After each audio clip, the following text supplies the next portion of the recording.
Rajinikanth 173వ cinema నుంచి director Sundar exit అందరికీ shock ఇస్తే ఆ తర్వాత కూడా ఇలాంటి సీనే రిపీట్ అయింది.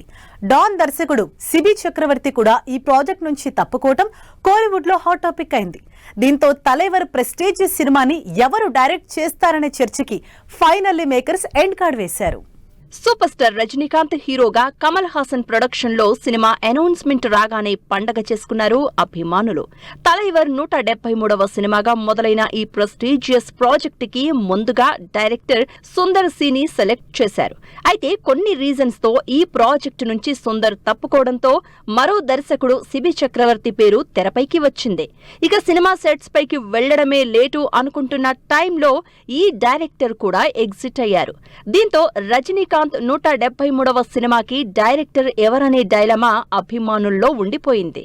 ఈ విషయంపైనే లేటెస్ట్ గా సాలిడ్ వీడియోతో కన్ఫర్మేషన్ ఇచ్చారు మేకర్స్. యంగ్ డైరెక్టర్ అశ్వత్ మారిముత్తుకు బర్త్డే విషెస్ చెప్తూ రజనీ 173వ సినిమాకి దర్శకుడిగా అఫీషియల్ గా ప్రకటించారు మేకర్స్.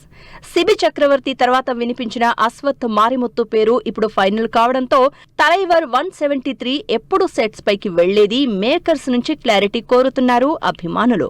ప్రజెంట్ నెల్సన్ డైరెక్షన్ లో చేస్తోన్న జైలర్ 2 కి సంబంధించిన తన షూటింగ్ పోర్షన్ మొత్తం కంప్లీట్ చేశారు రజనీ. దీంతో ఈ నెలలోనే ఈ ప్రెస్టీజియస్ ప్రాజెక్టు పట్టాలెక్కే ఛాన్స్ ఉందనే చర్చ జరుగుతోంది. రెగ్యులర్ షూటింగ్ మొదలయ్యే రజనీకాంత్ 173వ సినిమా రిలీజ్ ఎప్పుడో ముందే అనౌన్స్ చేశారు Kamal Haasan. Raj Kamal films international banner పై లోకనాయకుడు ప్రొడ్యూస్ చేస్తున్న ఈ సినిమా 2027 సంక్రాంతిని టార్గెట్ చేస్తోంది. ఈ విషయంలో చాలాసార్లు కమల్ కూడా క్లారిటీ ఇచ్చారు. తలైవర్ 173వ సినిమా ఎట్టి పరిస్థితుల్లోనూ వచ్చే ఏడాది పొంగల్ బరిలో ఉంటుందని అభిమానులకి మాట ఇచ్చారు కమల్ హాసన్. మరి రజనీ హీరోగా కమల్ ప్రొడ్యూస్ చేస్తోన్న ఈ సినిమా 2027 సంక్రాంతి బాక్సాఫీస్ సీజన్ లో ఏ రేంజ్ సెన్సేషన్ క్రియేట్ చేస్తుందో వెయిట్ అండ్ సీ.